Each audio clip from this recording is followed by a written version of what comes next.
আসসালামু আলাইকুম এভরিওয়ান, কেমন আছেন আপনারা সবাই? আশা করি ভালো আছেন। আলহামদুলিল্লাহ আমিও ভালো আছি। তো আরেকটি নতুন ভিডিও নিয়ে আপনাদের সঙ্গে হাজির হলাম। আশা করি আজকের ভিডিওটি ভালো লাগবে। তো আজকের ভিডিওটা খুবই ছোট্ট, আসলে খুবই তাড়াহুড়ার মধ্যে দিয়ে ভিডিওগুলো করেছি।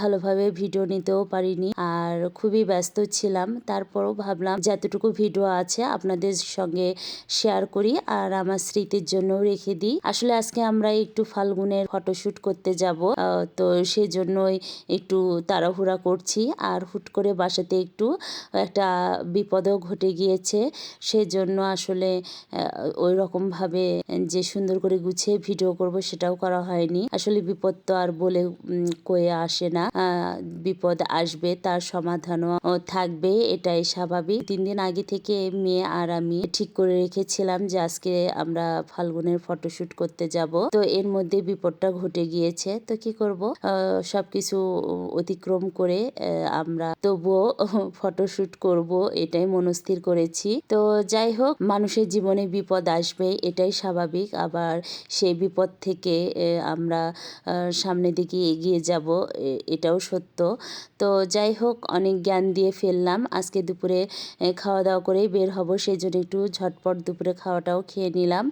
আসলে মেয়ে আজকে রান্না করেছিল ফ্রাই রাইস, তারপর করেছিল চিলি চিকেন, আর আমি শুধু চিকেন ফ্রাইটাই করেছিলাম। সঙ্গে সালাদ ছিল, এগুলো দিয়ে আলহামদুলিল্লাহ খেয়ে নিলাম, খুবই মজা হয়েছিল। তো যাই হোক, খাওয়া দাওয়া শেষ করে তো আমরা খুব দ্রুত রেডি হয়ে নিলাম, এই জন্য আসলে ভালোভাবে ভিডিও করা হয়নি।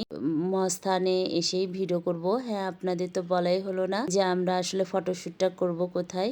আমরা মহাস্থানে চলে এসেছি। আসলে মহাস্থান আমাদের বাড়ি থেকে বেশ কিছুটা দূরে, সেজন্য সময় হাতে নিয়ে আসতে হয়। তবুও আমাদের দেরি হয়ে গিয়েছে। রোদ থাকতে থাকতে মেয়ের ছবি তুলবে, ভিডিও করবে, ছবি তুলবে, সেজন্য খুব তাড়াহুড়া করছিল। তা আমি আগে মেয়েকে একটু ভিডিও করে দিলাম, ছবি তুলে দিলাম। তারপর আমার বোনকে বললাম যে তুমি আমাকে একটু ভিডিও করে দাও। তো আমার বড় বোন এসেছিল, আমার ছোট বোনের মেয়েটা এসেছে, তারপর আমার বড় বোনের ছেলের বউ, ছেলে, ওর ছোট ছেলেটা, আমরাই আর কি এসেছি। তো একটু আমরা সবাই সুন্দর করে পিকচার তুললাম, এভাবেই সময় কাটালাম। আর ছোট ছোট কিছু ক্লিপ নিয়ে রেখেছিলাম, যা আপনাদের সঙ্গেও শেয়ার করলাম আর আমার স্মৃতির জন্যও রেখে দিলাম।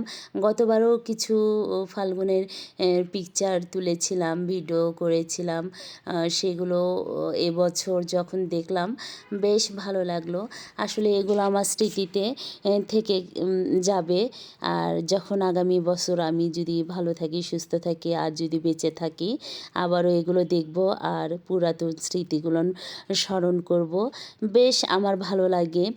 আর স্মৃতিগুলো যখন মনে হয় তখন মনে হয় এই তো সেই দিন। তো যাই হোক, অনেক কথাই বললাম আপনাদের সঙ্গে, যদি ভুল হয়ে থাকে আমার কথার মাঝে কোনো কিছু, সবাই আমাকে ক্ষমার দৃষ্টিতে দেখবেন। তো এই ছিল আজকের ভিডিও। সবাই ভালো থাকবেন, আমার জন্য দোয়া করবেন। আর আমার ভিডিওটা যদি আপনাদের ভালো লাগে, অবশ্যই প্লিজ আমার ভিডিওতে একটি লাইক দিবেন আর আমার চ্যানেলটা সাবস্ক্রাইব করবেন। তো আজকের ভিডিও আমি এখানেই শেষ করছি। সবাই ভালো থাকবেন। আল্লাহ হাফেজ।